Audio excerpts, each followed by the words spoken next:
Shabbat Shalom, everybody. Shalom. All right, all right. First and foremost, I want to give all thanks and praise to the Most High, Ahaya, Bahashem Yeshaya, Wawrawak. I am Bishop Taz here with the elder of the church, Elder Nathaniel Allah of the House of Judah International Fellowship Church. First, we want to remind you all to like, share, comment, and subscribe or whatever platform you may be on, whether it's YouTube, whether it's Facebook. Definitely subscribe, hit the notification bell so you know we're going live, and we're posting the short clips of the videos that we post after lessons over. We also remind you all that we have our tithes and donations tab here above head.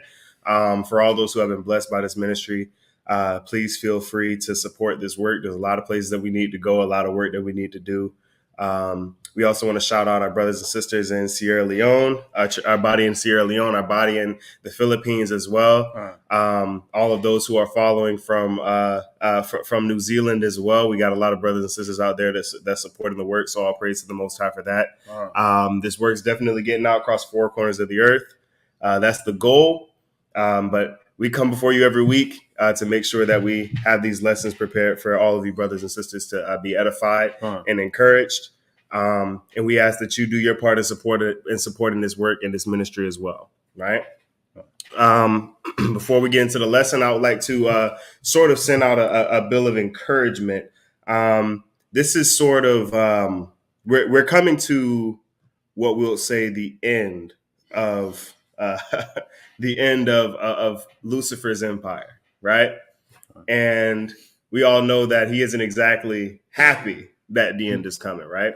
And we went over in the last couple of weeks that the righteous would suffer in these times, right? It said that the righteous shall be cast out of their homes, right? Just speaking specifically to the fact that those who follow the Most High and seek after the Most High, it's clearly seen now, right? I know a lot of you are feeling it, the spiritual attacks, the physical attacks, the emotional attacks, but the message is to hang in there, right? That's right. Why? Because the primary word that Christ uses when we talk about this time is endure, right? Tribulations, trials are going to come. Things will come your way, but faith must prevail, right? Faith and works, right? The only way it's possible to keep working through a hard time is with faith. We all feel it, right? Even us sitting here before you, the things that we go through, we don't necessarily talk about those things, but we endure the same things that you're enduring in this time, right? Right.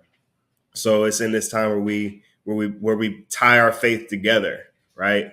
And we draw strength from one another, right? We draw strength from you guys, and we hope that you draw strength from us as well, right?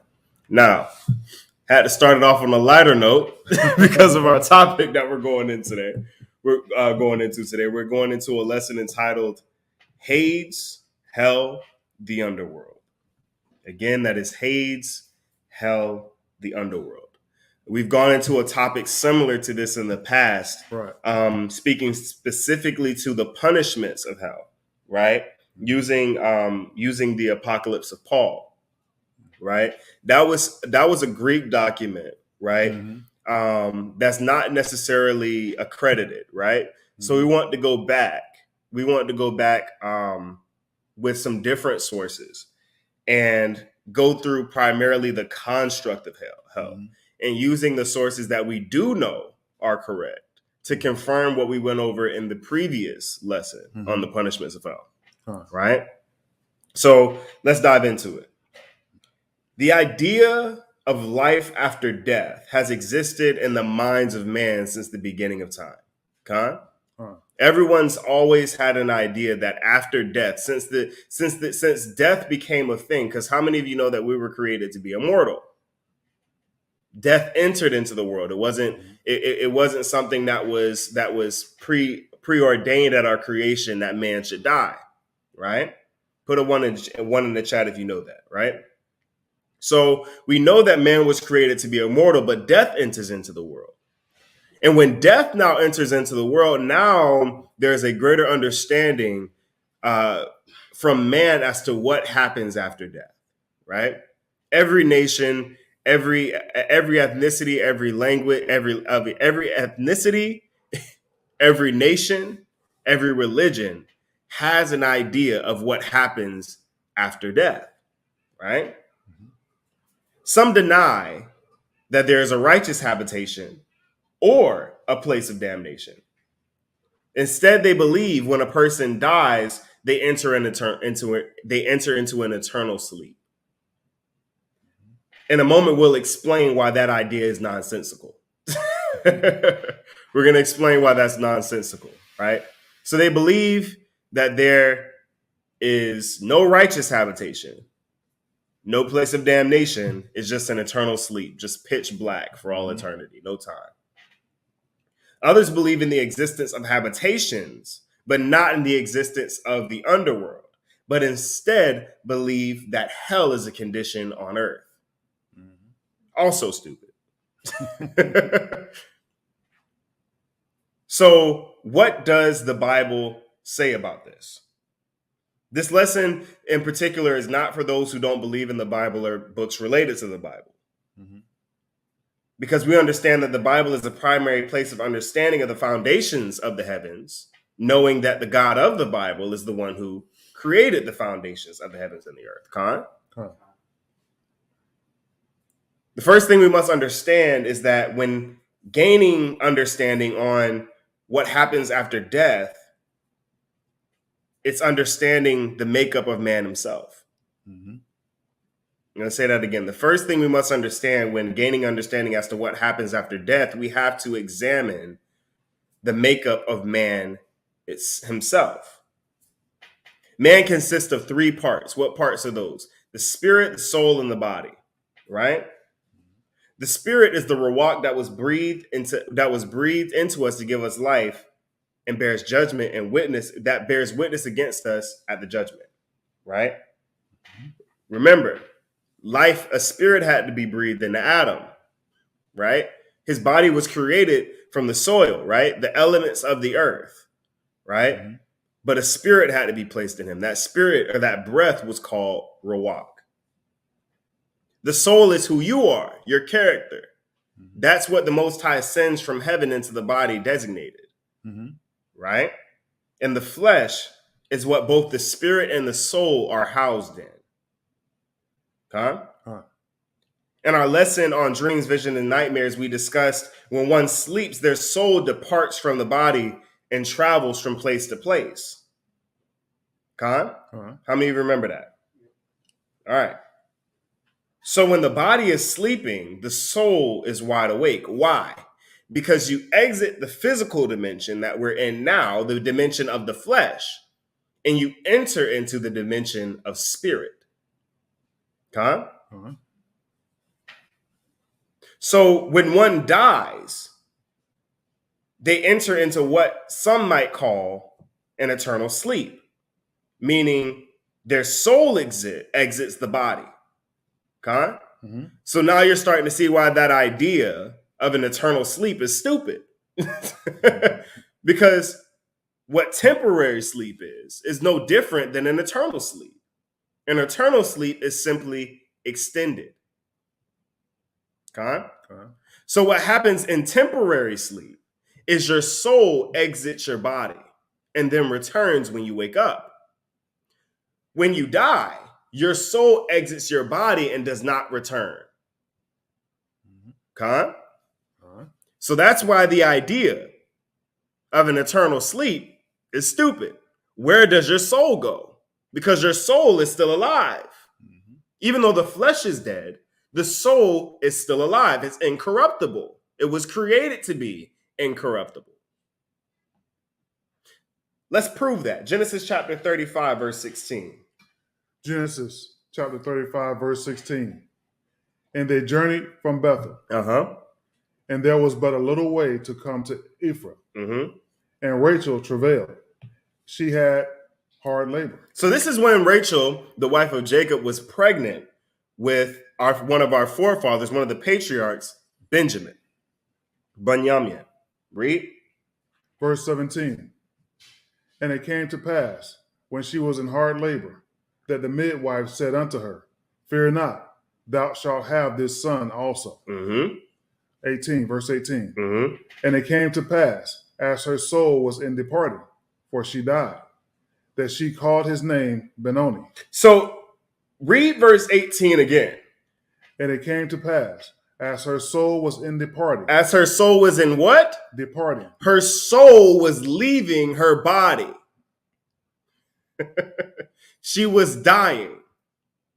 Read. For she died. For she died.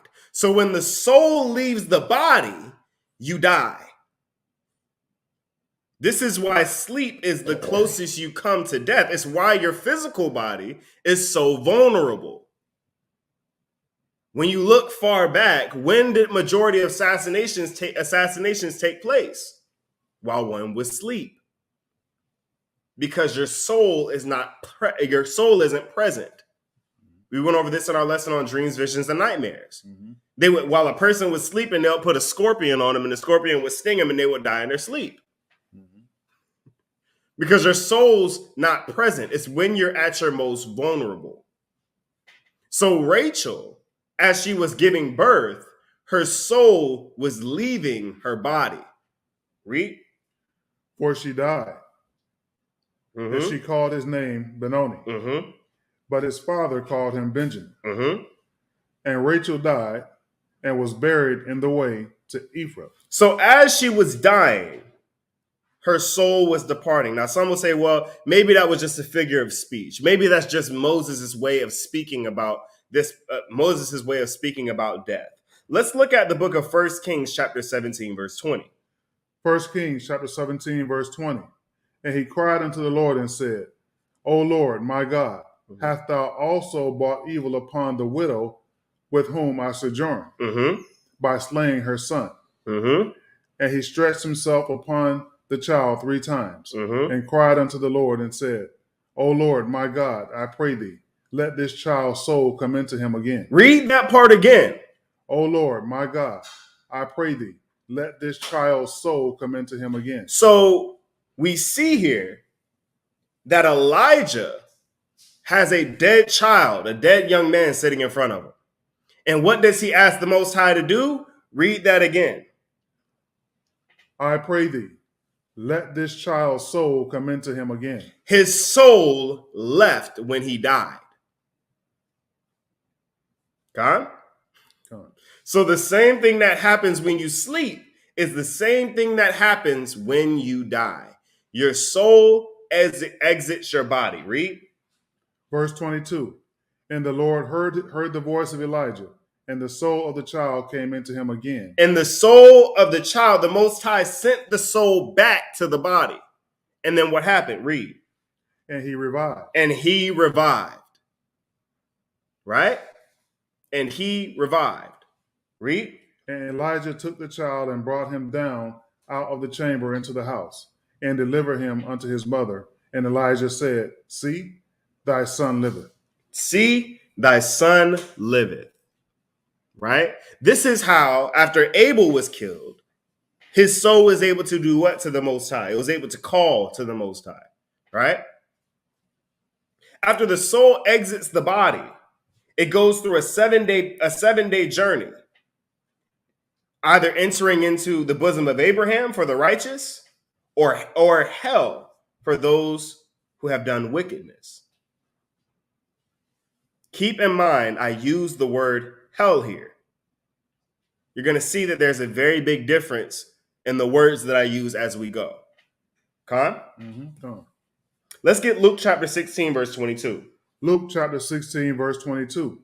And it came to pass that the beggar died and was carried by the angels into Abraham's bosom. The beggar died and he was carried by the angels into Abraham's bosom. Read. The rich man also died and was buried. And in hell, he lifted up his eyes. And in hell, he lifted up his eyes. So what we see here is something that we're seeing 2 opposing situations happening here, right? We went over in a lesson on the punishments of hell. What happens when they gently, when you're righteous, they lift your body, they lift your soul out of your body, and you're delivered into the bosom of Abraham before the final judgment. Whereas we see here, he's pulled down. He's jerked downward, right? He lifted up his eyes, being in torment. Read. Verse 23.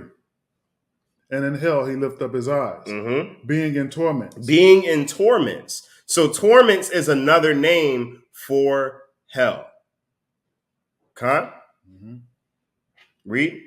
And seeth Abraham afar off. And he seeth Abraham afar off. Read. And Lazarus in his bosom. And Lazarus in his bosom. So even though he's in torments, he can look and see the bosom of Abraham. Right? So there's confirmation of this story where the beggar ends up in Abraham's bosom, and the rich man in torments known as hell. The area that we will examine today is hell, or the underworld. Before we examine the details of torments, we must discuss why torments was created and who it was created for. Is everyone following me? It's a little choppy, but don't worry, it's going to come together. Let's get 2 Peter chapter 2, verse 4. Why was torments created? 2 Peter chapter 2, verse 4.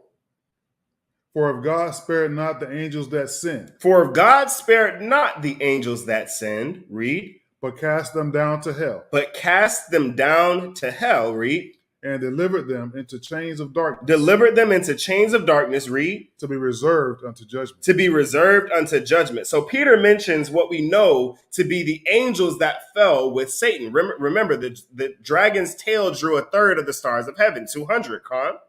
Put a 1 in the chat if you know this. Then Lucifer, being Satan, then known as Lucifer in the beginning, who are known now as what? The fallen angels. Right? So Peter here is talking specifically about the fallen angels. The judgment known as Hades was created as a holding place for the judgment of these fallen angels. That's all it was meant to be. It was meant to be a place of punishment before the second death. However, there is another fall. Not just the fall of the angels. There's another fall. After the fall of Lucifer and his angels, that would not change the purpose, but enlarge the purpose of Hades in the pit. But to confirm what we know about the fallen angels, we must first go to Enoch. Let's go to Enoch chapter 54, verse 1. Enoch chapter 54, verse 1. And I looked and turned to another part of the earth and saw there a deep valley with burning fire. Verse 2. And they brought the kings and the mighty and began to cast them into this deep valley. They began to cast them into this deep valley. Read. And there mine eyes saw how they made these instruments iron chains of immeasurable weight. Wait. Hold up. How did Peter know about these chains? The story of the fallen angels, nor hell is written. None of these are written of in the original 66 books that we see in the King James Version Bible. So how did Peter not only know where the fallen angels were cast, but how they were bound? Because just like Christ was reading the book of Enoch, so was Peter. Enoch says, and there mine eyes saw these their instruments, iron chains of immeasurable weight. Read. Verse 4. And I asked the angel of peace. Who's the angel of peace, people? What did we go over in the last lesson? Who's the angel of peace? Shiloh, right? Christ. Come on now. I need y'all to walk with me here. This is I need a little bit of back and forth, all right? So who is the angel of peace? All right. So the angel of peace is Christ. So he asked Christ what? Read. And I asked the angel of peace who went with me, saying, for whom are these chains being prepared? Who are these chains being prepared? Read. And he said unto me, these are being prepared for the host of Azazel, so that they may take them and cast them into the abyss of complete condemnation. And they shall cover their jaws with rough stones, as the Lord of the spirits commanded. Now keep in mind, this is what took place when we read in the book of Jasher and Jubilees, right? In the battle with the fallen angels. What was the Most High? What did the Most High command Raphael to do? He commanded Raphael to set stones upon Azazel. Okay? Don't worry, it's gonna come all full. It's gonna come full circle. We're gonna bring it back around. Read verse 6. And Michael and Gabriel and Raphael and Penuel shall take hold of them in that great day, and cast them on that day into the burning furnace. So where the location where the fallen angels are now is hell, where they're being held. They're being held in hell. Right? Now, where they will be upon the day of judgment is the burning furnace, which we'll go into in a moment. A lot of people don't even know that there's a difference. A lot of people don't know that there's a difference between Hades, hell, and the underworld, or the furnace, or also known as the lake of fire. A lot of people think all three are one and the same. But what we're going to discover today is that those are three different locations. Right? Read. That the Lord of spirits may take vengeance on them for their unrighteousness and becoming subject to Satan and leading astray those who dwell on earth. So the original purpose of Hades was to be a holding place for the fallen angels. There was no place designated for the righteous because man wasn't meant to die. So the bosom of Abraham never existed at this point either. So Hades specifically was meant to be a holding place for the wicked, for the fallen angels until judgment. But like I said, there was another fall. Isaiah chapter 5, verse 14. Isaiah chapter 5, verse 14. Therefore, hell hath enlarged herself and opened her mouth without measure, and their glory and their multitude and their pomp, and he that rejoiceth shall descend into it. And the mean man shall be brought down, and the mighty man shall be humbled, and the eyes of the lofty shall be humbled. But the Lord of hosts shall be exalted in judgment, and God that is holy shall be sanctified in righteousness. Why has hell enlarged itself? There was a designated amount of angels that fell, right? So why would hell need to become enlarged? Why would it need to open its mouth without measure? Because it was created for Satan and his angels, but has now extended to all men that serve sin instead of the Most High. How did this happen? Romans chapter 5, verse 12. Romans chapter 5, verse 12. Wherefore, as by one man sin entered the world. By one man has sin entered into the world. Who was it, people? Adam. There was another fall. It was the fall of Adam. Read that again. Wherefore, as by one man sin entered into the world, and death by sin. So now death was introduced to mankind, who was supposed to be immortal. So now there must be a place where the souls go. Right? Read. Okay. And death by sin. And so death passed upon all men. Death passed upon all men. Read. For that all have sinned. For until the law, sin was in the world. But sin is not imputed when there is no law. Sin is not imputed when there is no law. So law is required for sin to exist, and sin for law to exist. One cannot exist without the other. Read. Verse 14. Nevertheless, death reigned from Adam to Moses, even over them that had not sinned after the similitude of Adam's transgressions, who is the figure of him that was to come. Who is the figure of him that was to come. Adam fell as a result of eating the fruit of the tree of the knowledge of good and evil. We went over in a previous lesson when we talked about the tree of the knowledge of good and evil, that it was made to be a poison, right?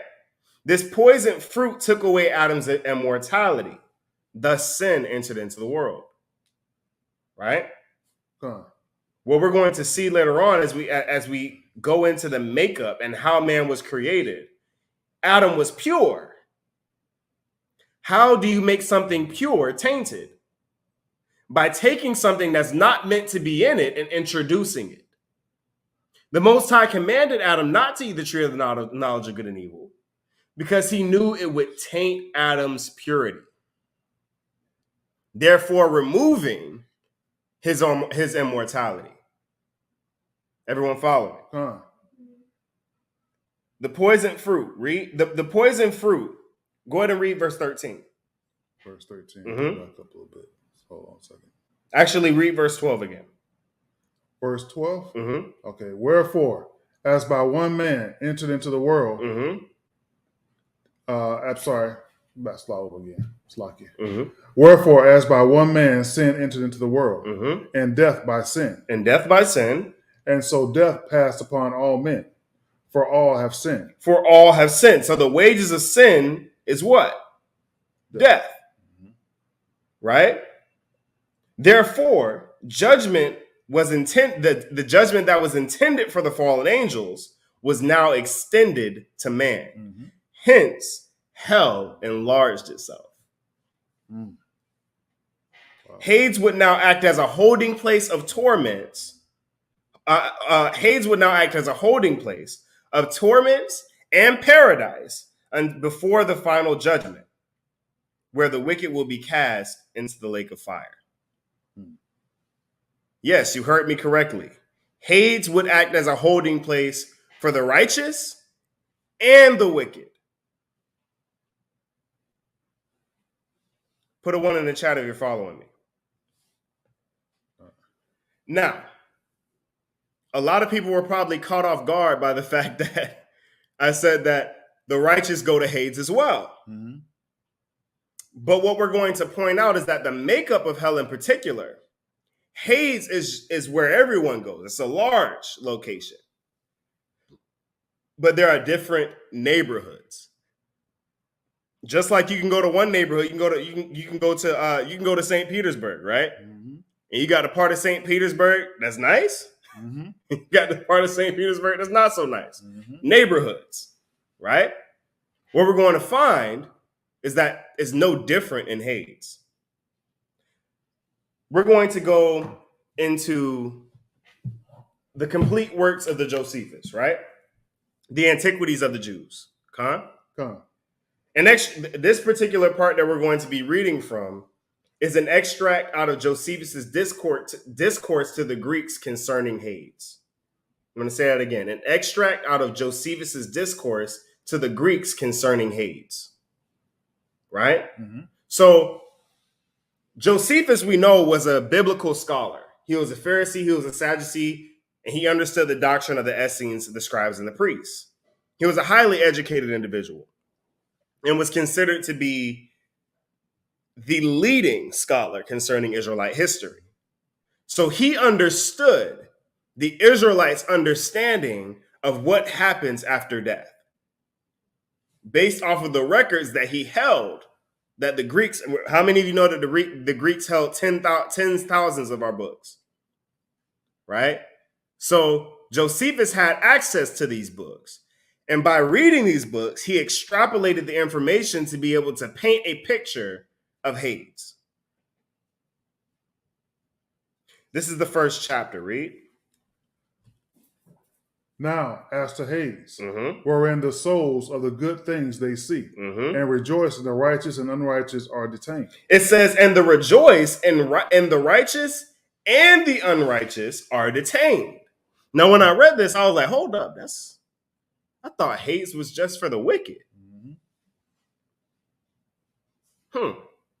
Josephus says, the righteous and the unrighteous are detained in Hades. Read. It is necessary to speak of it. It is necessary to speak of it. Read. Hades is a place in the world not regularly finished. So now we're seeing Josephus quote what we just read in Isaiah chapter 5. What did Josephus chapter 5, Isaiah chapter 5, verse 14 say? It said, hell has enlarged itself. It's constantly growing. So he says, It is a place in the world not regularly finished. So now we have a different can of worms that's opened. Because you have some who would believe, oh, no, hell isn't on earth. You're right. It's not on earth. It's in it. Hence why the deeper you go, the hotter it gets. North, south, people. Read. A subterraneous region. What does subterraneous mean? Subterraneous means underneath terrain. So he's saying that hell is a region inside of the earth. He calls it a subterraneous region. Right? So subterraneous, by definition, means resides below the earth's surface.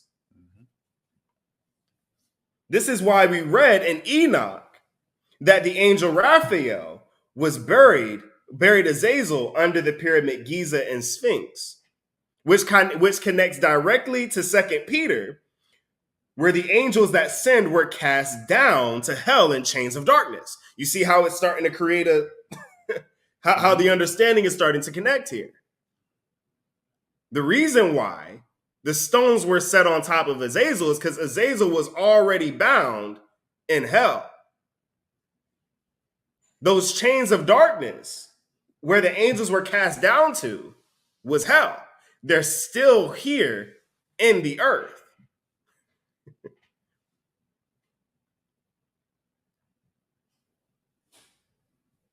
Where Raphael bound Azazel was the subterraneous region called Hades to remain until the final judgment. Read. A subterraneous region wherein the light of this world does not shine. The light of this world does not shine. Read. From which circumstance that in this region the light does not shine. It cannot be, but there must be in it perpetual darkness. Perpetual darkness. Read.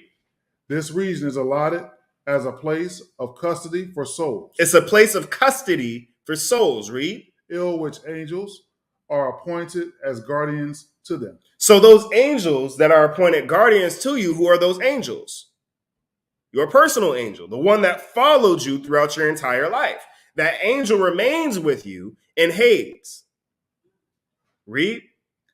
Who distribute to them temporary punishments, agreeable to everyone's behavior and manners. So they distribute these same angels that followed you throughout your entire life. If you're wicked, keep in mind we're discussing particularly the wicked today. We'll be going into the righteous in a different week. But these angels that followed you throughout your entire life are the ones that distribute punishments based off of your behavior.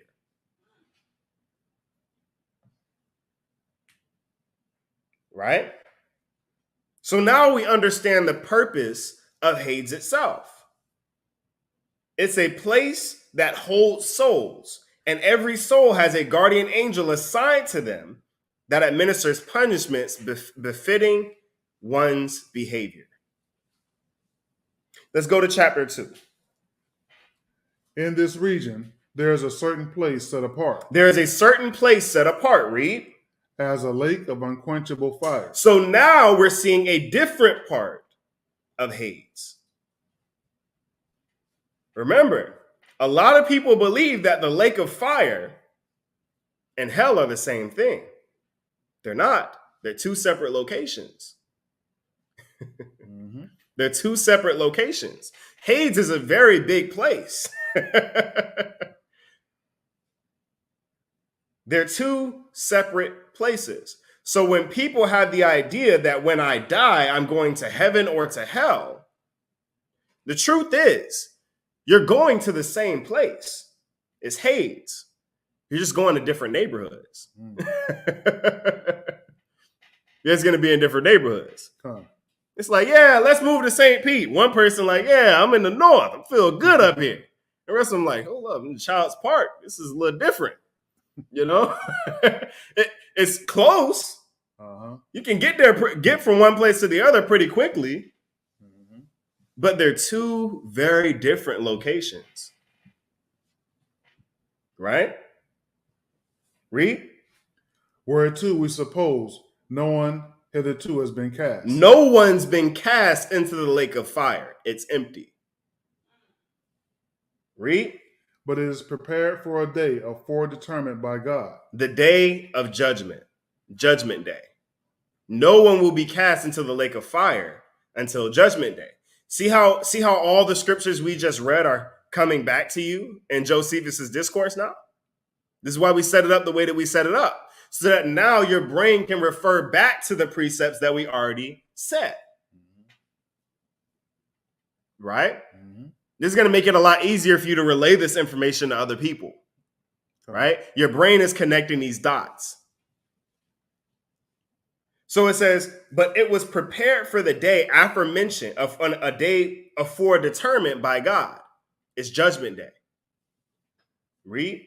In which one righteous sentence shall deservedly be passed upon all men, mm-hmm. when the unjust and those that have been disobedient to God and have given honor to such idols as have been the vain operations of the hands of men, mm-hmm. as to God himself. Mm-hmm. So now we're seeing the type of people that will be cast into the lake of fire.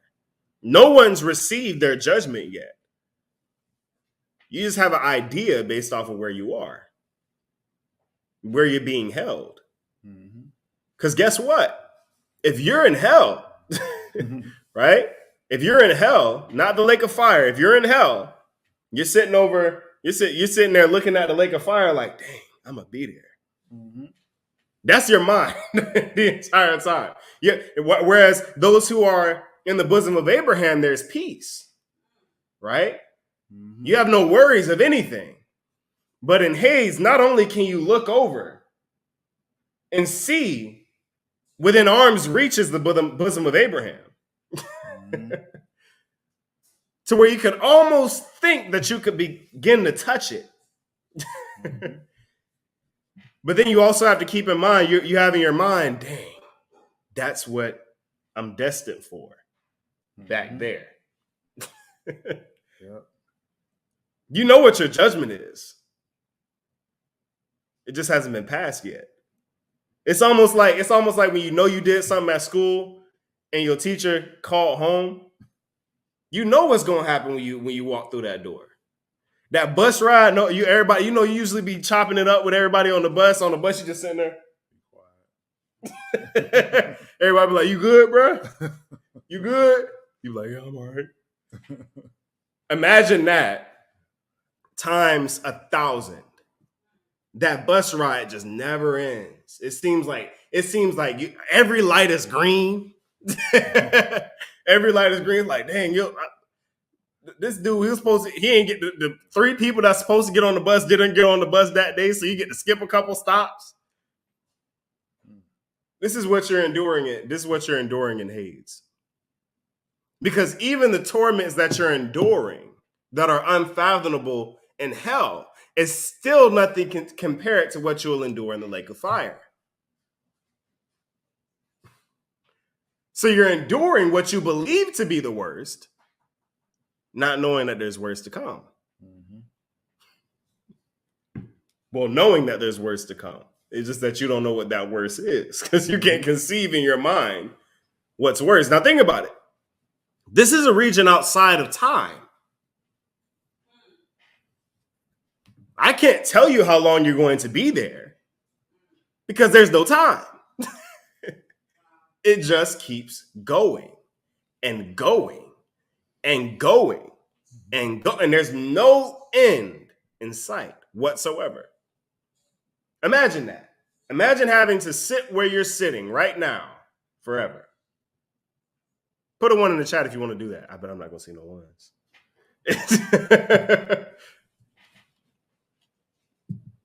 Read. Shall be adjudged to this everlasting punishment, as having been the causes of defilement. Being the causes of defilement. You have the fallen angels who are the causes of the defilement, and you have man who perpetuate it. They become. Remember, you can only serve God. You remember, Christ said, "Ye are of your father, the devil." Right? He said, "Ye are of your father, the devil." So you're either serving the Most High or you're serving your father, the devil. You're perpetuating what he introduced. Read. While the just shall obtain an incorruptible and never fading kingdom. They'll obtain an incorruptible and never fading kingdom. So those who are in the bosom of Abraham have a different mind. You mean, oh, it can get better than this? Shoot, they got 100 grapes on. They got 100,000 grapes on one vine. Right? This is you feel as though this is the perfect situation that I could be in, and you mean to tell me it's gonna get better? Keep in mind, you got everybody else in torments looking up like, man, that mango sure look juicy. That water sure look crisp and cold while you're being tormented. Because guess what? You can see it. Lazarus was able to speak and call out. The rich man was able to call out to Lazarus. He was able to speak to Abraham. If afforded the opportunity, Abraham could have reached the rich man. Lazarus could have reached the rich man. That's how close it is. So you have in your mind that righteous behavior could have brought me those last couple feet to paradise. I'm only this far away. Read. While the just shall obtain an incorruptible and never fading kingdom, these are now indeed confined in Hades. These are now indeed confined in Hades. Pay attention here, read. But not in the same place wherein the unjust are confined. But not in the same place wherein the unjust are confined. So there's neighborhoods within Hades. Everyone goes there, but they're not in the same place. We're going to skip over Josephus 3 because it goes into the details of what happens when one enters Hades and is led to the right side, which is the direction towards paradise or the bosom of Abraham, which you'll go into further in the coming weeks. We're not going into that yet. We're specifically focusing on Hades and the particular neighborhood of hell and torments and the lake of fire. So we're going to skip over 3, and then we're going to come back to that in another week. Right? Let's get Josephus 4. Josephus 4. Mm-hmm. But as to the unjust, they are dragged by force to the left hand by the angels allotted for punishment, Mm-hmm. no longer going with goodwill, but as prisoners driven by violence. You was good before. It was like, yeah, let me see. Yeah, I feel confident, feel strong. But then you find out where you're supposed to go. Not so peaceful. Not exactly a lamb to the slaughter. Read. To whom are sent the angels appointed over them to reproach them and threaten them with their terrible looks, Mm-hmm. and to thrust them still downward. To thrust them still downwards. When we look at when we go into the book of Enoch, it'll show you that there's hollow grooves, hollow and smooth, right? Depths that people are cast into. Read. Now, these angels that are set over these souls drag them into the neighborhood of hell itself. The what of hell? The neighborhood. The neighborhood of hell itself. So you have literally one block you're in hell, then the next block you're in paradise. It's just that close. It's like you know how you enter into the hood when you see the Jordans dangling from the power cords. You're like, yep, there it is. We're in the hood, Kato. Right? It's the same thing here, right? It says that the angels that are set over these souls drag them into the neighborhood of hell itself. Read. Who, when they are hard by it, continually hear the noise of it, Mm-hmm. and do not stand clear of the hot vapor itself. Mm-hmm. It's all right. It's all right. Mm-hmm. Okay. But when they have near view of this spectacle, as of a terrible and exceeding and great prospect of fire, they are struck with a fearful expectation of future judgment. Now keep that in mind.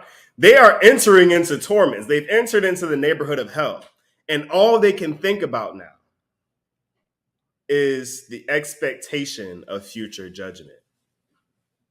All that's there is anticipation, a fearful anticipation of future judgment. Right? It says, when they are hard by it, when they've come close to it, they continually hear the noise of it. What is that? The weeping and the gnashing of teeth, right? And it says, and do not stand clear of the hot vapor itself. There's nowhere you can go to escape the heat of it. And it says, but when they have a near view of this spectacle, what is this spectacle? The lake of unquenchable fire. As a terrible and exceeding great prospect of fire, they are struck with the fearful expectation of future judgment. It's interesting how Josephus is breaking this down, right? The way he's laying it out. Mm-hmm. It's almost like a blueprint. You can see it in your mind, right? Mm-hmm. It's fascinating from a standpoint. But it's also a terrible thing to have in mind when you start constructing it in the brain. Mm-hmm. It makes you realize how truly powerful our God is. Read. In effect, punished thereby. Mm-hmm. That's part of the punishment. It says, because of that fearful expectation of future judgment, they are in effect punished thereby. Right? That's part of the punishment. The expectation of future judgment. Read. And not only so, but where they see the place of the fathers and of the unjust. So now they can also see the bosom of Abraham. Read. Even hereby are they punished. That's another punishment. Read. For chaos deep and large is fixed between them. Chaos deep and large is it? So now we're figuring out. Now he's telling us what is separating the bosom of Abraham from hell. There's a trench, deep and large, known as chaos. Right? When we learned about the solar system, we learned about the asteroid belt, right? And they're saying, well, we can't get past it because it's what they describe it as is this chaos. Right? It would take an extremely long time to pass through it safely. Chaos is impossible to pass through. How impossible is it? Read. Insomuch that a just man that hath compassion upon them cannot be admitted. Even if a just man, who's in the bosom of Abraham, wanted to pass over to help, even if Lazarus wanted within his heart of hearts to help that rich man, he couldn't pass over chaos. Read. Nor can one that is unjust, if he were bold enough to attempt it, pass over it. He said if he were even bold enough to try to pass over chaos, they couldn't do it. Mm-hmm. So think about it. Like it's chaos when you look at it, it's so close because paradise is so close to you. You may think I might just be able to reach. I might just be able to reach over. But then chaos becomes larger. The closer you get to it, the bigger it gets. So it's almost like it's close. It's almost like, okay, it's right across this table. I think I can reach past it. But when you reach, it seems like the table gets longer and longer and longer. That arm gets knocked off. Boom, arm gone. Right? So you think, oh, yeah, I might die from bleeding out. But then you take your arm back and the arm regrows. Because guess what? There's no death. There's no death. So whatever you put your body through, whatever your body's being put through is going to keep regenerating. Right? Josephus confirms all that John the Revelator wrote in Revelation chapter 21 concerning those who will take part in the lake of fire. The angel that's given charge over you or over the souls that go into torments. These are the same ones that follow you throughout life. And they bring you into a place that Josephus refers to as the neighborhood of hell. So if hell is only a neighborhood within Hades, then the bosom of Abraham is also a neighborhood within Hades. Let's get Revelation chapter 21, verse 7. Revelation chapter 21, verse 7. Mm-hmm. He that overcometh shall inherit all things, mm-hmm. and I will be his God, and he shall be my son. These are those who will inherit the bosom of Abraham. Read. But the fearful. Mm-hmm. The fearful. What did we learn about fear a couple of months back? Fear creates slaves. It creates bondage. Fear is bondage. Fear is lack of faith. So if you aren't serving the Most High in this time, what are you serving? Fear. You're a slave. A slave to what? Lucifer, which makes you what? A complicit party. Which means that that what you get on the other side is hell. So the ones who will take part in the lake of fire are the fearful, the faithless. Read. But the fearful, mm-hmm. and unbelieving. Mm-hmm. The unbelieving antichrist. Those who believe that Christ came not according to the flesh. Those who don't believe in Christ. Those who don't believe in the Most High. Those who don't believe in anything. Read. And the abominable. The abominable, people who choose to take part in sexual immorality. Things that the scriptures call an abomination. You're eating pork, pig, an abominable creature. Read. And murderers. Murderers. Read. Whoremongers. Whoremongers. Read. That's adultery. That's fornication. Read. Sorcerers. Sorcerers, witches, warlocks. Read. Idolaters. Idolaters. And people who are taking part in all of these religions, Christianity, the cross, Islam, Mecca. Right? You have stone, right? All of these religions, Judaism, the Wailing Wall, all of these, Catholicism, all of they got endless idols for you. You are all idolaters who follow these religions. So you will take part in it. Read. And all liars. Haters of truth. Read. Shall have their part in a lake which burneth with fire and brimstone, which is the second death. Which is the second death. Let's get Josephus chapter 5.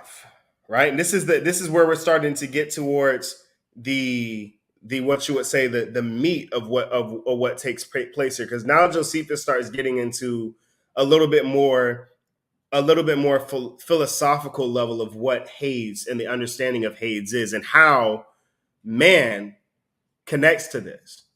So follow closely here. Josephus chapter 5. This is the discourse concerning Hades. Mm-hmm. Hades, mm-hmm. wherein the souls of all men are confined until proper season, mm-hmm. which God hath determined. Which God hath determined. Read. When he will make a resurrection of all men from the dead. Now, many would say, Elder Nathaniel, Bishop Taz, why are you going into the resurrection? Well, because the resurrection is key in life after death. It's key in life after death. Right? The process of the resurrection of souls is the process of life to death, to Hades, to hell or paradise, to your former body, either glorified or the same to the final judgment of the kingdom or the lake of fire. Mm-hmm. I'm going to draw that out for you again. You have life, you're living right now, right? Those who are watching are living. Then you die. Then you go from death to Hades. And then in Hades, you either go to the left side or to the right side, which is paradise or to hell. Then after that allotted period, you return to your body. right? Because keep in mind, Hades is just the holding place. You return to your body, either glorified, changed, or you'll return to your body the same as it was you left it, in the same way you left it. So if you left it with if you were wicked and you left your body with 2 missing legs, a missing arm, you look out here looking like Anakin Skywalker after the after the Mustafar incident. That's exactly how you gonna return to your body: 2 legs missing, 2 arms missing, and burnt to a crisp. Or if you got cancer, if you have any diseases, any ailments that you had, you're gonna return to your body in that same form. Whereas if you were just your body, actually, we're gonna go into that. We're gonna go into that in a moment. So you return to your former body, and then the final judgment, which is the kingdom or the lake of fire. Make sense?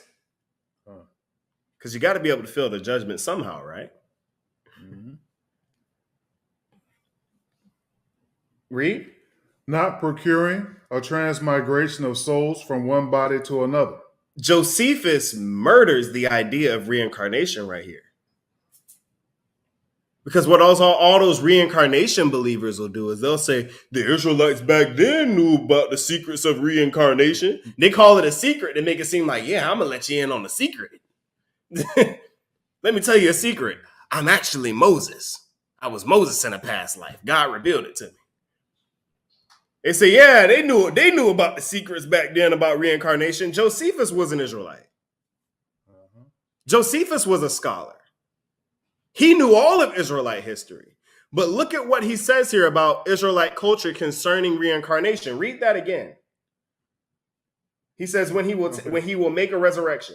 When he will make a resurrection of all men from the dead, not procuring a transmigration of souls from one body to another. He said, you're not going to go. Your soul isn't going to go from one body to another. No reincarnation. You get one life. That's it. So when he says resurrection here, a lot of people try to use those resurrection scriptures to say, oh, look, reincarnation. He said, nah. He said, this is not, resurrection is not the going of one soul from one body into another body. But what, read? But raising again those very bodies, which you Greeks seem to be dissolved, but do not believe their resurrection. Now he kills the idea of cremation. He says, but raising again the same bodies that your soul left when you died. Remember, this goes back to the beginning. See how it's all tying in, right? It goes back to the beginning. What happens when you die? Your soul leaves your body. So he's saying that in the resurrection, your soul returns to that body. But then he goes further to destroy the idea of cremation. He says, which you Greeks seem to be dissolved. What? You burn those bodies. Do not believe in their resurrection. They refuse the resurrection. You cremating your body is giving up any opportunity of the kingdom. No different than suicide. It's no different than suicide. You cremate your body, you've given up the opportunity. He said, but which you Greeks seem to be dissolved, do not believe in their resurrection. Pay close attention here because Josephus gets very deep. Read. But learn not to disbelieve it. Learn not to disbelieve it. Read. For while you believe that the soul is created and yet is made immortal by God, according to the doctrine of Plato. So now Josephus is using their own philosophy against them. He says, even Plato, who you believe in the doctrine of Plato. He says, even Plato believes that the soul is created and made immortal by God, right? So let's lay that out, make it clear. You believe, as Greeks, believe that the body was created immortal by God. Read. Okay. Doctrine of Plato, okay. Mm-hmm. And this in time, be not incredulous, but believe that God is able, when he is raised to life, that body which is made a compound of the same element. So how many of you know that the body consists of all minerals that come from the first 7 layers of the Earth's crust? Right? So we're made up, our bodies are made up of the elements, the compounds, the elements of the earth. Josephus brings this to light, right? So he said, be not incredulous, but believe that God is able. When he hath raised to life that body which was made of the compound of the same elements. Read. To make it immortal. To make it immortal. So it was known back in the time of the Greeks that Adam's body, made of the 7 layers of the earth's crust, was made originally in immortality. Follow it here. Keep following. Adam was immortal, right? Made of the things of the earth. The God made him immortal with the things of the earth. Read. For it must never be said of God that he is able to do some things and unable to do others. He turns their doctrine on its head.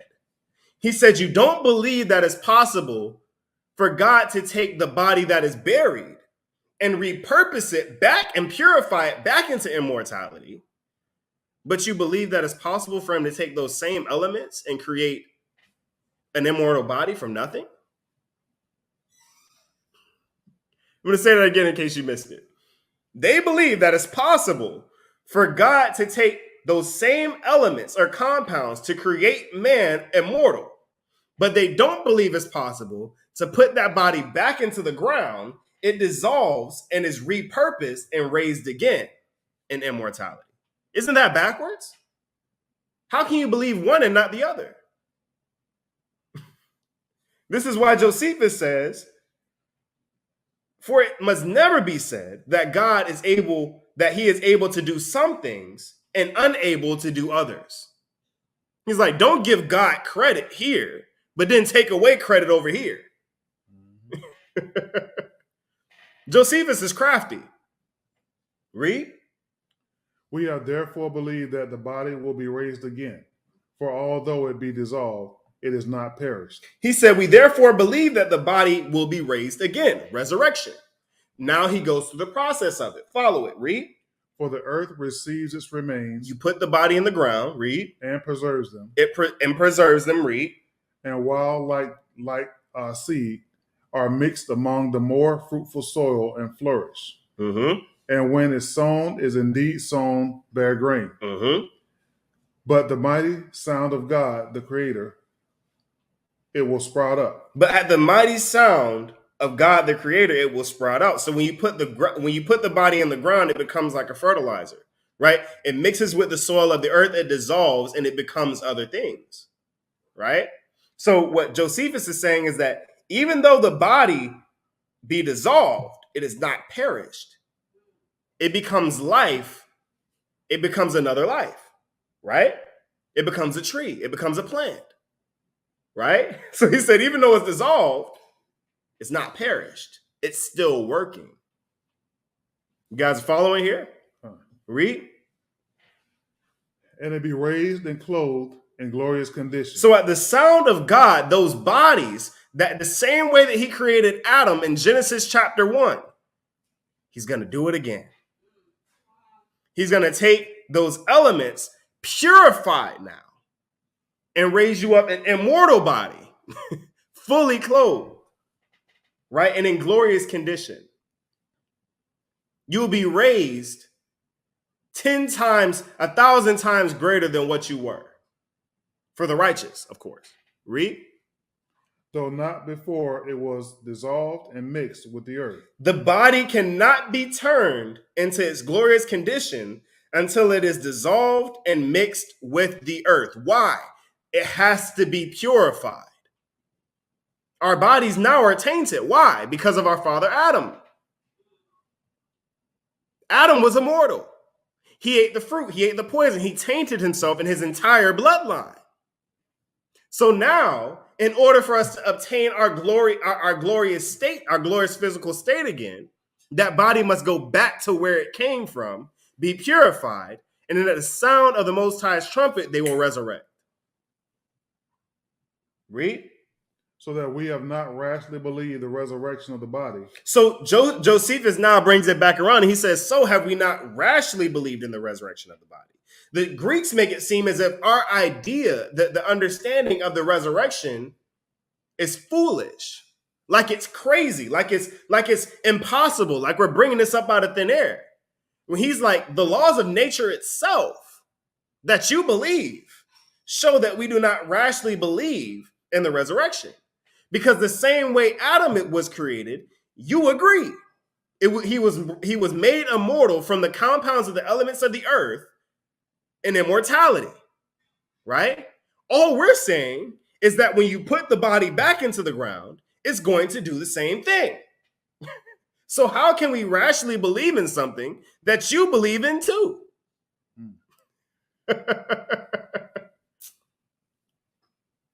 Josephus wasn't a pushover. Read. For although it be dissolved for a time on account of the original transgression. What was the original transgression? We read it earlier. The sin of Adam. So because of the sin of Adam, the body must be dissolved. Right? See how all the precepts that we read in the beginning are coming back. Read. It exists still. It exists still. Even though it's dissolved, it still exists. This is why when you're buried, you don't need to be taking out organs and stuff like that. People going in and taking out all your organs and all this kind of stuff. Nah, you need to put it back the exact same way you got it. Read. And is cast into the earth as into a potter's furnace. As into a potter's furnace. Has anybody ever seen a potter's furnace before? Where you have it's almost like a little, it looks like a little, what would you call it? A little pestle and mortar type situation. And when you heat it up, it turns red. And you take bars of aluminum or bars of gold and you stick them in there, and all the nastiness when it melts comes to the top, and then you scrape it all off the top, and then you can pour it into a mold and you have a pure piece of gold or a pure piece of silver or aluminum, right? This is how he describes the process. The earth is the earth is the potter's furnace. We are the precious metal, right? And by heating it up and melting it, he can skim all the stuff that came with Adam's transgression off the top and pour it into a new mold. Read. In order to be formed again. In order to be formed again, just like I said, pouring it into a new mold. Read. Not in order to rise again such as it was before, but in a state of purity. So it's not being raised the same way that it was, with the same illness, with the same ailments, with the same injuries. No, you're being raised in purity, the same way Adam was created. Read. And so as never to be destroyed anymore. Immortal. Read. And to every body shall its own soul be restored. And to every body shall its own soul be restored. Read. And when it hath closed itself with that body, it shall not be subject to misery, but being itself pure. Mm-hmm. It will continue with its pure body and rejoice with it. Mm-hmm. It's like a new car. It's like getting a new car. Read. And which, having walked righteously now in this world, and never having had it as a snare, it will receive it again with great gladness. It will receive it again with great gladness. Right? Now a lot of people view it as you'll have superpowers. That's not necessarily the case.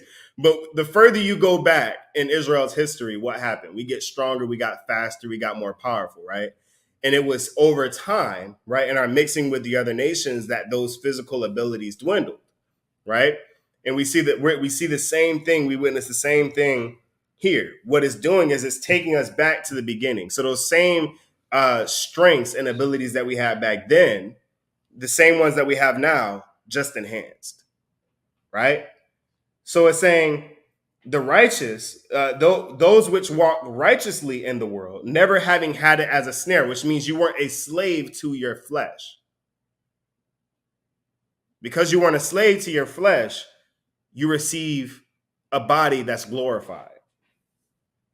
But what happens to the unjust? Read. But for the unjust, they will receive their bodies not changed. They'll receive their bodies not changed. Read. Not freed from diseases or distempers. You'll come back with the exact same issues that you left that body with. Read. Nor made glorious. Nor made glorious. Read. But with the same diseases wherein they died, and such as they were in their unbelief.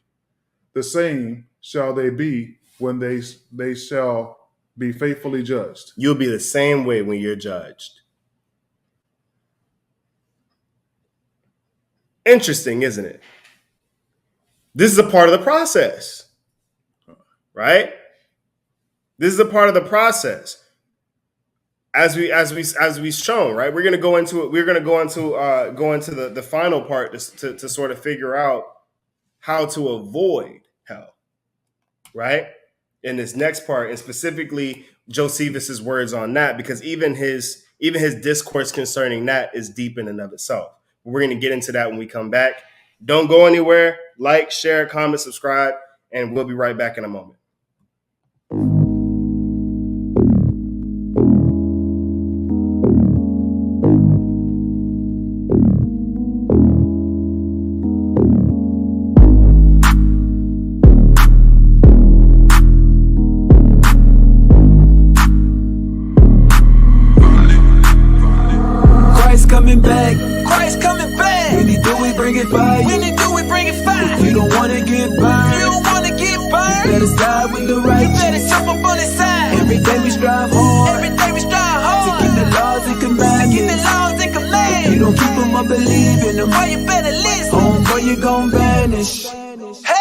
What you gonna do? What you gonna do? What you gonna do when they come for you? Tell me what you gonna do? What you gonna do? Better stop playing games, get you some of this truth. What you gonna do? What you gonna do? What you gonna do when they come for you? Tell me what you gonna do? What you gonna do? Better stop playing games, get you some of this truth. First thing first, gotta praise the Most High for giving me His truth in a world full of lies. We all know sin at an all-time high. If you don't plan on repenting, damn, boy, you gon' die. Everybody doing what they wanna do. Tell me who you worship, who you praying to. You gon' hate it, but I gotta say it. It ain't the Most High, your God is Satan. Yeah, change you don't want to. You in love with that demon that's within you. Yeah, I'ma have to befriend you, help you out, cause that is what friends do. 2/3 gotta die though, and you don't wanna be a part of that. Please repent and turn from your wicked ways, and that's all I gotta say, cause Christ coming back. Christ coming back. When He do it, bring it fire. When He do it, bring it fire. You don't wanna get burned. You don't wanna get burned. You better side with the righteous. You better jump up on His side. Every day we strive hard. Every day we strive hard to keep the laws and commandments. Keep the laws and commandments. If you don't keep them, I believe in them. Boy, you better listen. Homeboy, you gon' vanish. Hey, what you gonna do? What you gonna do? What you gonna do when they come for you? Tell me what you gonna do? What you gonna do? Better stop playing games, get you some of this truth. What you gonna do? What you gonna do? What you gonna do when they come for you? Tell me what you gonna do? What you gonna do? Better stop playing games, get you some of this truth. What you gonna do when he come through? Thought it was a game, now the joke's on you. You headed for them flames, let them burn on you. Gon' feel a lot of shame, no one to blame but you. You had a choice, but you would not apply. When you was alive, you didn't feel the Most High. Now you going down, headed to the left side, where you gon' hear some screams and a whole lot of crying. Yeah, and that's gon' be forever.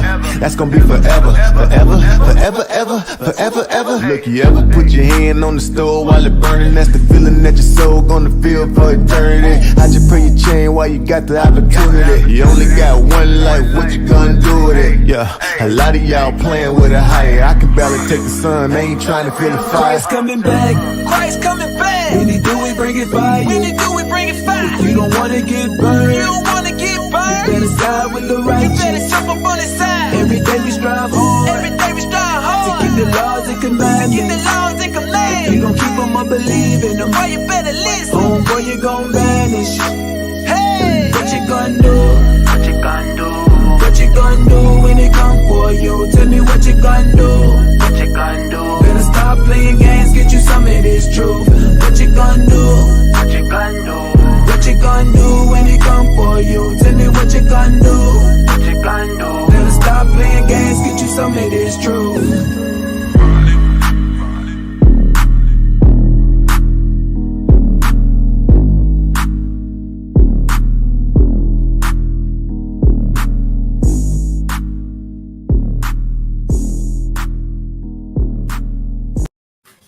All right, we are back. Once again, we want to remind you all: like, share, comment, subscribe, and make sure that you're sharing this so that everybody can see what we're going into today.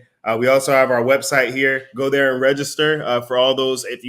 Also those who want to be baptized, send an email and get in contact with the elder through the website there, and we can set up a baptism in whatever location you may be in.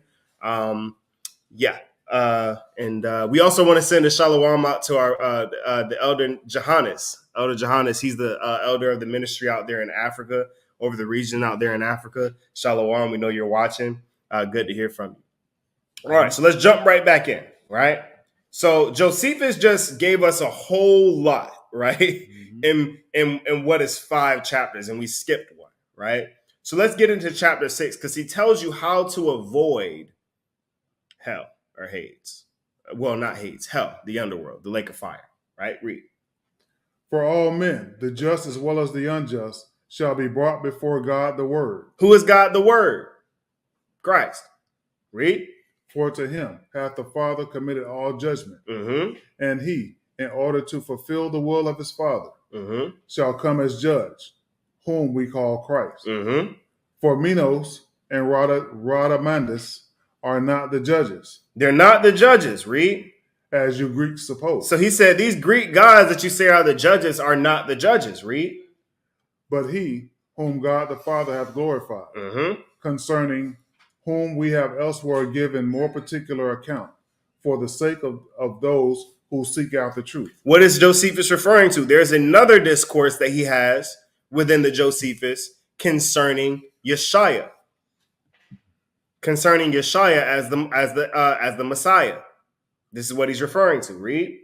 This person, exercising the righteous judgment of the Father towards all men, hath prepared a just sentence for everyone, according to his works, at whose judgment seat when all men and angels... all men and what? And angels. Oh, but I thought, well, ain't no angels. Angels didn't sin. Angels can't do evil. Angels are being judged too here. Sounds a lot like what Paul said, where he said, know ye not that you shall judge angels? All y'all who deny the fallen angels. Like, man, ain't no angel sin. What was Lucifer? What exactly was Lucifer then? Was he a turd? I don't know. Like, nobody just knew what he was. He was an angel. That's sin. So angels will be judged, yes. All men and angels, read. And demons. And demons. Right? We know the origin of demons. They come from the mixture of these fallen angels and women who brought forth Nephilim. So now there's new souls known as demons that had no place. So these demons, these spirits will be judged. Read. Shall stand. They will send forth one voice and say, just is thy judgment. The rejoinder to which will bring a just sentence upon both parties by giving justly to those that have done well in everlasting fruition and allotting to the lovers of wicked works eternal punishment. Eternal punishment or everlasting fruition. Those are the only 2 places you can go after the judgment. Read. To these belong the unquenchable fire. To the wicked belong the unquenchable fire. Read. And that without end, a certain fiery worm. A certain fiery worm. Check this out. Read. Never dying. And not destroying the body. But continuing its eruption out of the body when with never ceasing grief. Read that again. But continuing its eruption out of the body with never ceasing grief. Sound familiar? Anybody ever seen the Alien movies? Alien versus Predator, how it was erupting out of the body. Yeah, picture that. There's a fiery worm, a certain fiery worm that never dies and not destroying the body. So it's breaching your body over and over and over again. And all you're doing is regenerating, and it continues to happen. And this is only part of your punishment. That's not the torments that the angels inflict upon you. That's just one that comes with the territory.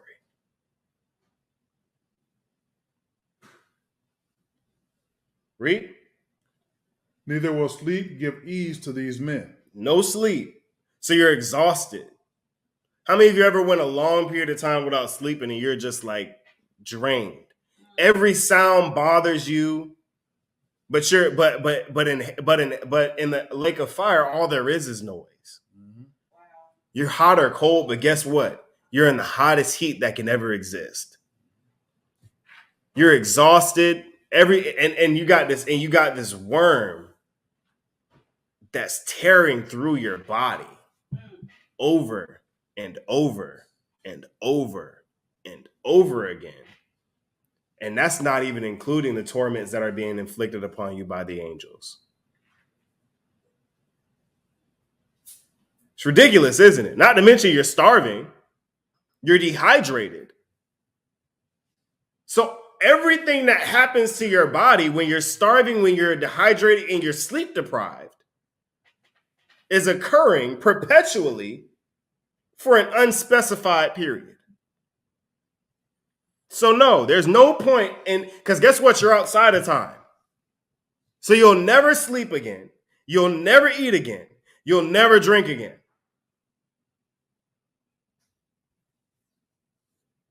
So whatever is at your worst before you die, whether it be dehydration, whether it be famine, whether it be sleep deprivation, you're always at the edge of the tip of the cliff. You're bordering death, but can't die.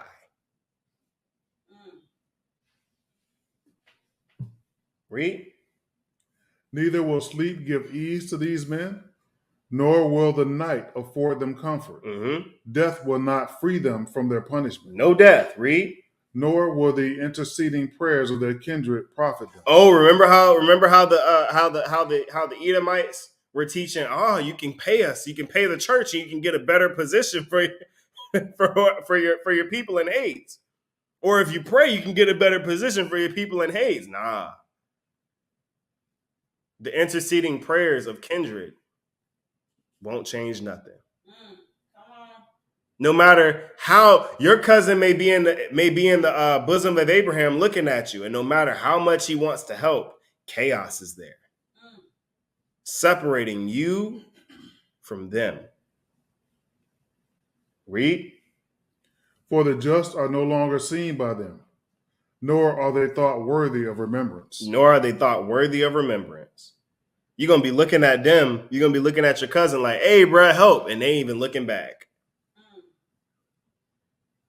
Look at them up there eating them scones, all happy, drinking that good water.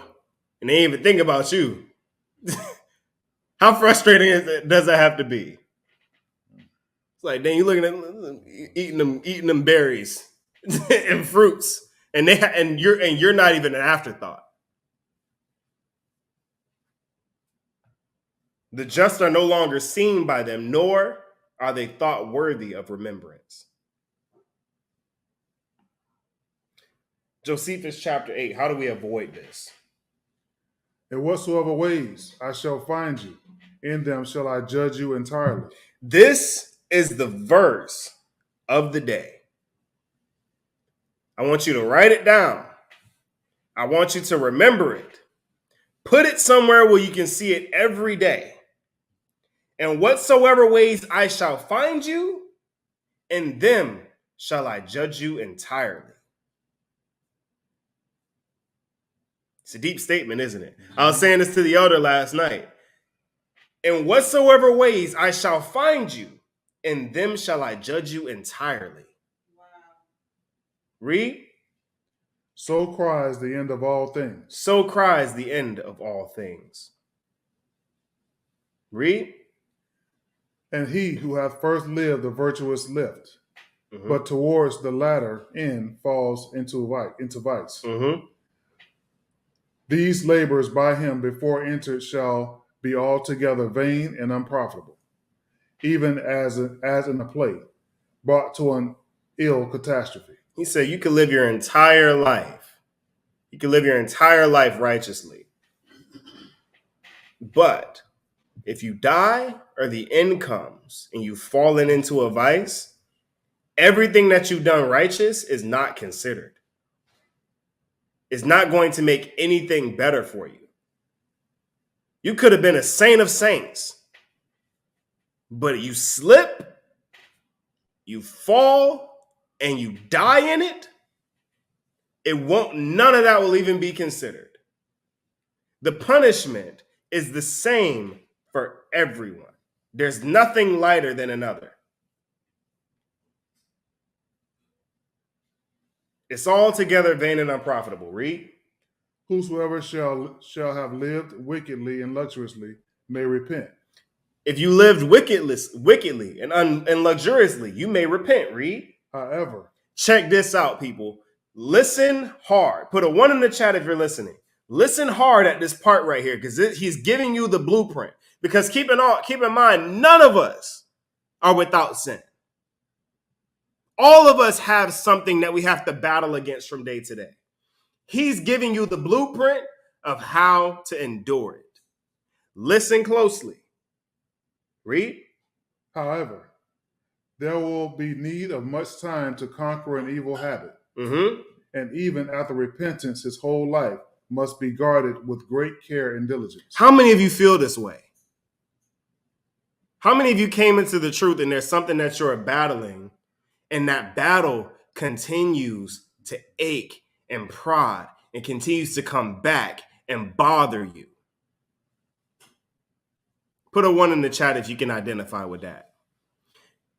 He says, whosoever have lived wickedly and luxuriously may repent.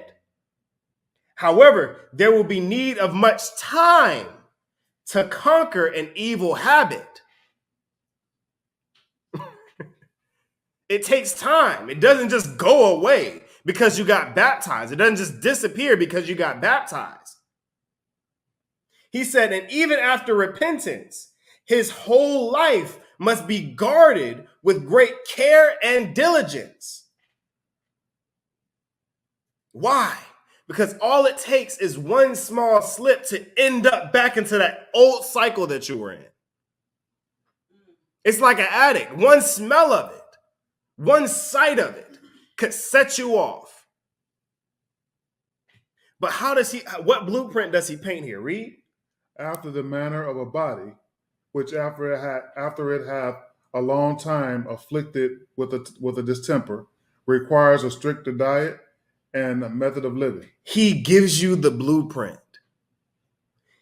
He says, after the manner of the body, which after it hath been a long time afflicted with a distemper. How many of us came into this truth sick with something?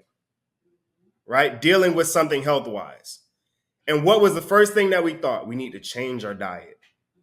We have to change our diet. We have to change our habits. He says it's no different with sin. He said you have to change your diet, the things that you're intaking, the things that you're watching, the places that you're going, the people that you're hanging out with.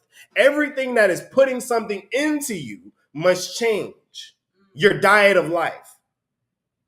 And he says, and a method of living. If you're trying to come out of an old lifestyle of sin, you have to change your routine.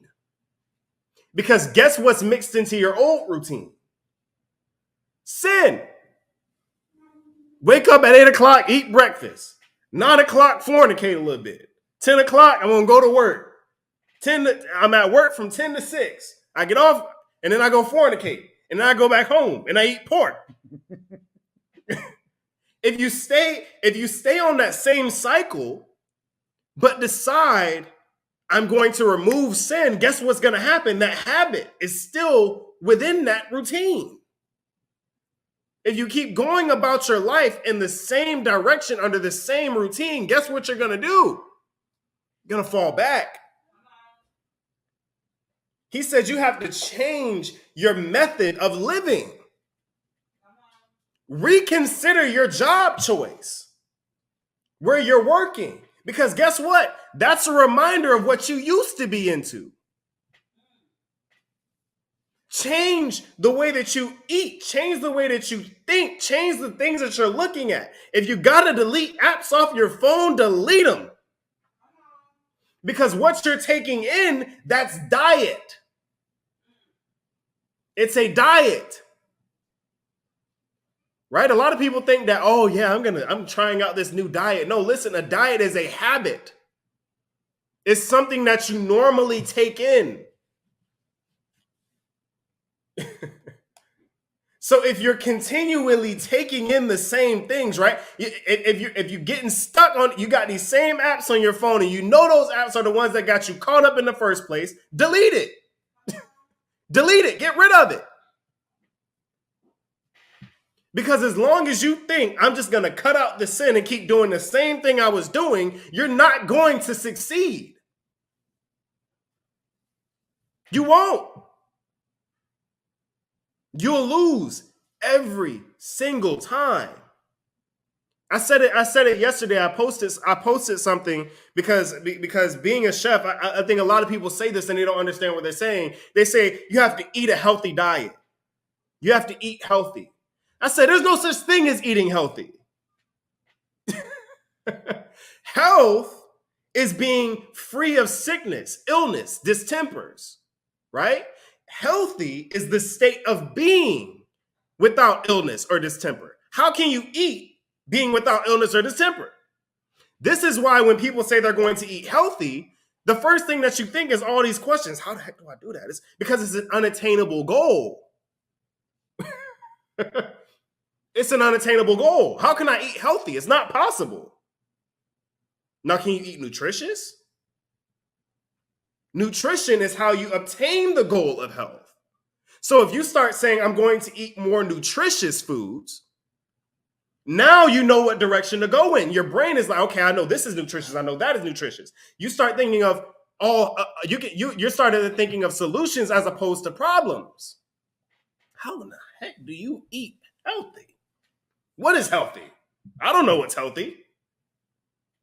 What's healthy for you may not be healthy for me. All these questions, how many of you have experienced that? Put a one in the chat if you experienced that. You say you're going to eat healthy, and then all that comes into your mind is, how the heck am I going to eat healthy? Because, and notice who are the ones saying eat healthy? The FDA. The same people that are getting you sick are saying eat healthy.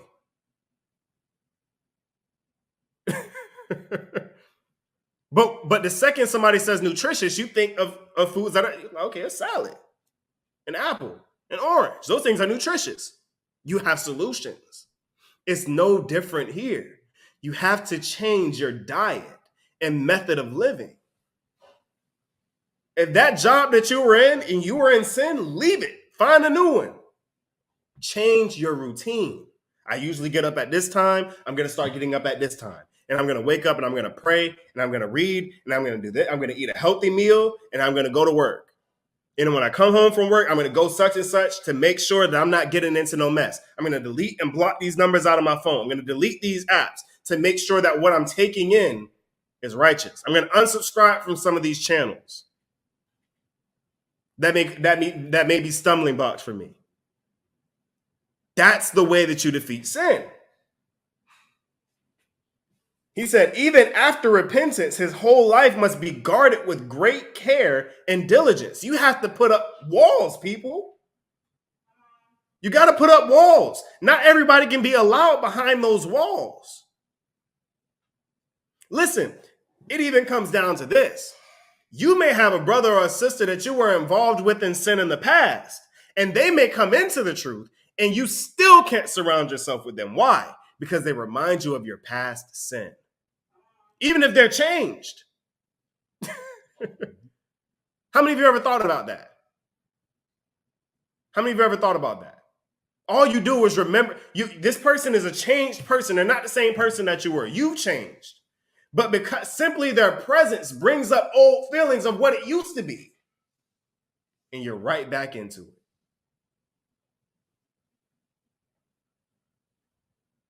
It's deep, isn't it? Read. For though it may be possible, perhaps, to break off the chain of our irregular affections at once, yet our amendment cannot be secured without the grace of God. Now check this out. He says, it is possible to break off the chain of our irregular affections, right? Inordinate affections at once. Some people have been delivered miraculously and never went back. He said, that's possible. He said, but your amendment cannot be secured without what? The grace of God. The grace of God. If the Most High kills you before you have the opportunity to come out of your sin. Read. The prayers of good men. The prayers of good men. Brothers that are next to you that are holding you up. Holding you accountable. You need the prayers of good men. Read. The help of the brethren. The help of the brethren. Brothers coming and checking on you and saying, hey, man, how you doing? I know you was dealing with such and such. Just want to make sure you good, man. Right? Read. And our sincere repentance and constant care. He said, and now it comes down to you. Now it comes down to your sincere repentance. Do you really want to be freed from this thing? That's what you got to come down. That's what you got to come to within yourself. Are you ready to be freed from that thing you are attached to? Because if you're not ready to be freed, don't even start. If you're ready to be freed from this thing, there's a sincere repentance. But with that sincere repentance, there's still a constant care. Just because you've been redeemed from from these irregular affections at once doesn't mean you can keep going to the club. Just because you've been redeemed from alcohol, because you're no longer alcoholic, don't mean that you can keep going to the bar on Fridays. You understand what I'm saying? Mm-hmm. You can't keep going back and going to the same places, doing the same things you were always doing and expecting not to fall into what you were in before. Read. It is a good thing to not sin at all. It's a good thing not sin at all. Read. It is also good, having sinned, to repent. It's also good, having sinned, to repent. Listen, we're going to the same place. Whether you've never sinned or whether you've repented, we're both going. The goal is to do what? To make it. The goal is, nobody cares how you got there. But did you get there? Nobody gonna sit up there and say, hey, man, I'm a little bit better than you. I ain't never sinned before. What, you gonna get 3 more grapes than me? A grape is a grape. Listen, I'm good. I got here. Ain't nobody gonna be sitting there thinking, man, I was a little bit more righteous than you when you look over to your left, side and see them jokers over there burning. I really don't care. I avoided that. Yep. Nobody's gonna ask you how you got there. Get there. Josephus made it clear. He made it clear. He said, in whatsoever ways I shall find you, in them shall I judge you entirely. If you ended your life righteously, nobody cares about anything that you've done before that. Because guess what? You made it. It'll be as though you lived your entire life righteous.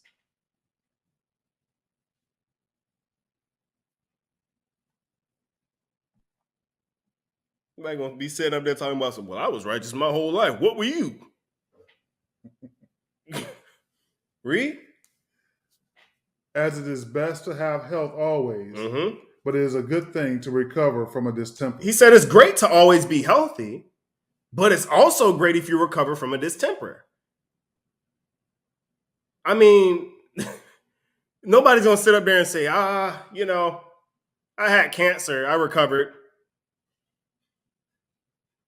Kind of sucks, though. I wish I was always healthy. It's like, listen, I'm just blessed that I made it. Because the other people that I was sitting in there with that got diagnosed with the same thing might not have. Guess what? Is it good to be alive? Yes. So it's good to never have an illness or to always have your health, but it's also good to recover when you're sick. It's also good to recover when you're sick. Read. We're going to Enoch. Yes. Let's go. Now we're jumping over to Enoch chapter 22. Where did Josephus get all this information from? We heard all of the precepts connecting from the Bible, but check out exactly where he got this information from. Enoch chapter 22, verse 2. And there was in it 4 hollow places. 4 hollow places. Read. Deep and wide and very smooth. Remember, we talked about it, those 4 hollow places earlier. Hades is divided into 4 parts. 4 hollow places. Read. How smooth are the hollow places, and deep and dark to look at. Mm-hmm. And are 4 hollow places in it, deep and very smooth. Mm-hmm. 3 of them were dark and 1 bright. So 3 of these parts of Hades were dark, but 1 was bright. Read. And there was a fountain of water in its midst. There was a fountain of water in the midst of the bright fourth. Read. And I said, how smooth are the hollow places, and deep and dark to view. Mm-hmm. And Raphael answered, one of the holy angels who was with me, and said unto me, these hollow places have been created for this very purpose, that the spirits of the souls of the dead should. Verse 4. Mm-hmm. These places have been made to receive them till the day of their judgment, and till their appointed period, Mm-hmm. till the period appointed, till the great judgment upon them. Right? So we see here that he's describing the exact same thing that Josephus described. Hades, a holding place for souls until the day of judgment. Except what Enoch is doing, what Enoch sees is he sees it's divided into 4 parts. Right? And then 1 part is the bosom of Abraham, and the other 3 parts are torments or what we know as hell. Put a 1 in the chat if you're following. Read. Verse 5. And I saw the spirit of a dead man making suit. What is he making suit? Making suit means he's bearing witness against someone. He said, I saw the spirit of a dead man making suit. Read. And his voice went forth to heaven and made suit. Mm-hmm. And I asked Raphael, the angel who was with me, and I said unto him, this spirit which maketh suit, whose is it? Whose voice goeth forth and makes suit unto heaven? Like, who is this guy yelling? Who's this guy? Who is this guy making suit? Who is this guy bearing witness against someone? Read. Who is it? And he answered me, saying, this is the spirit. This is the spirit went forth from Abel. This is the spirit which went forth from Abel. Read. Whom his brother slew. Mm-hmm. Brother Cain slew. Mm-hmm. And he makes suit against him until his seed is destroyed from the face of the earth, and his seed is annihilated from amongst the seed of men. So now this confirms what we went over in the lesson on the punishments of hell. The spirit of ones that you've hurt or affected bear witness against you in judgment. Huh? Read. Verse 8. And I asked regarding it, and regarding all the hollow places, Mm-hmm. why is one separate from the other? Why are there different neighborhoods? Read. And he answered me and said unto me, these 3 have been made, these 3 Mm-hmm. Have been made that the spirits of the dead might be separated. Uh-huh. And so it says that the divisions have been made so that the spirits of the dead can be separated, meaning I keep some here, some that are deserving of one here, and others that are deserving of others here. Right? Read. Now, this is why I was talking about this. This is fascinating in a sense, with the meticulous way that this was constructed. Right? Read. And such a division has been made for the spirits of the righteous, Mm-hmm. In which were bright spring of water. Right? So there's a bright spring of water in one of these divisions, which is allotted for the just. Read. And such has been made for sinners when they die and are buried in the earth, and judgment has not been executed unto them in their lifetime. So the other 3 parts are for torments, to torment the souls of the wicked until the time of judgment. Right? Exact same thing that we read in Josephus. Read. Verse 11. Here their spirit shall be set apart in this great pain until the great day of judgment and punishment and torment to those who curse forever, and retribution for their spirits. And retributions for their spirits. So everything that they got away with, a lot of people are looking at it and saying, how come the wicked in the earth always being successful? How come they always get to listen? It's gonna come back. All that they've done and all that you believe they've gotten away with, it's gonna come back. It's retribution, restitution.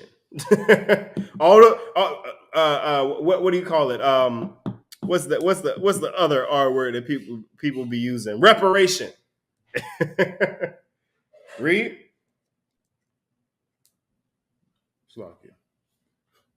There he shall bind them forever. Verse 12. And such a division has been made for the spirits of those who make their suit, who make disclosures concerning their destruction. So there's another division. There's another division in that area for spirits of those who make their suit, those who are bearing a witness against other people. They've been murdered. Right? Read. When they were slain in the days of the sinners. When they were slain in the days of the sinners, right? These are the righteous people who in the time of Noah were hunted and destroyed. The righteous that were hunted in the days of Noah. And the righteous that will be hunted now. People who die because of murder. Right? So you have that division of Hades as well. Right? So that's two parts. You have one part, that's the bosom of Abraham. You have another part, that's for the torments of the wicked. And you have another part that's for the souls of those who have endured some form of who were murdered or slain. Read. Verse 13. Such has been made for the spirits of men who were not righteous but sinners, who were complete in transgression. Complete in transgression, read. And of the transgressors they shall be companions. But their spirits shall not be slain in the day of judgment, nor shall they be raised from thence. Nor shall they be raised from thence. They will not escape this judgment. Right? It's clear that all that Josephus knew, all the knowledge that Josephus obtained concerning Hades, hell, and the underworld came directly from Enoch, coupled with Baruch and Esdras. Right? So I drew a diagram here, right? Right? So, right? One moment.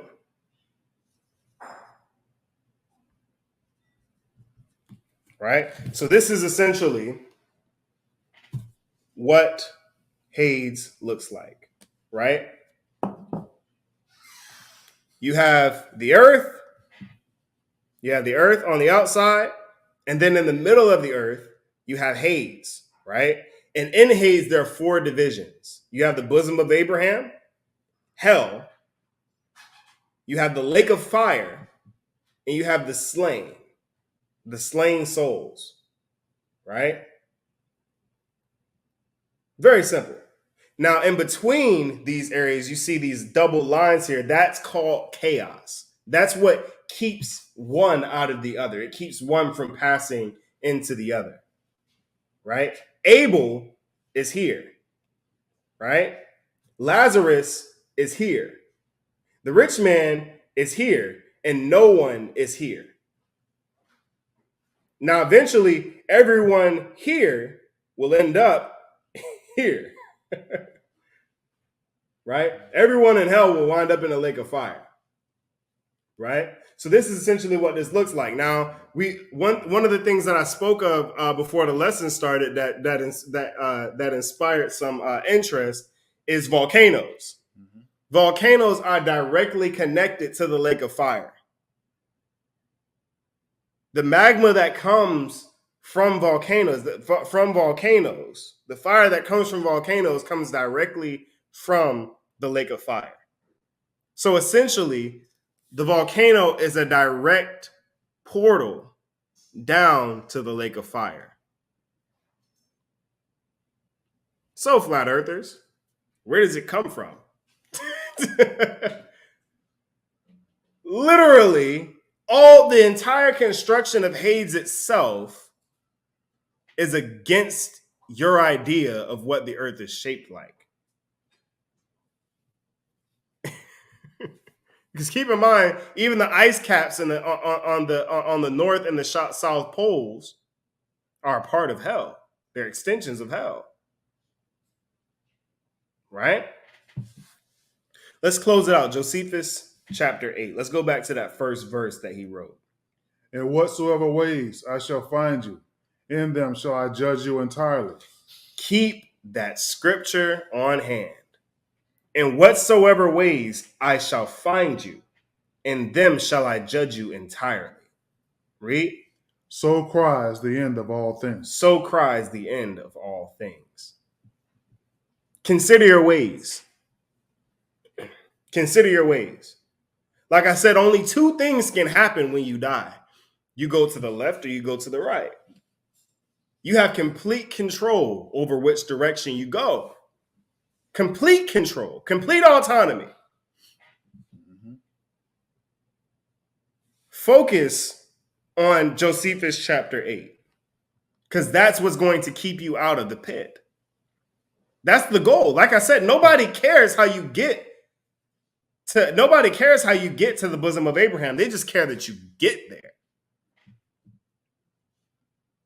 In whatsoever ways I shall find you, and them shall I judge you entirely. We're going to go into a similar lesson on the construct of heaven. And that's going to be a little bit more, that's likely going to have to be 2 parts, because, you got first, second, third, fourth, fifth, sixth, seventh, you got to, there's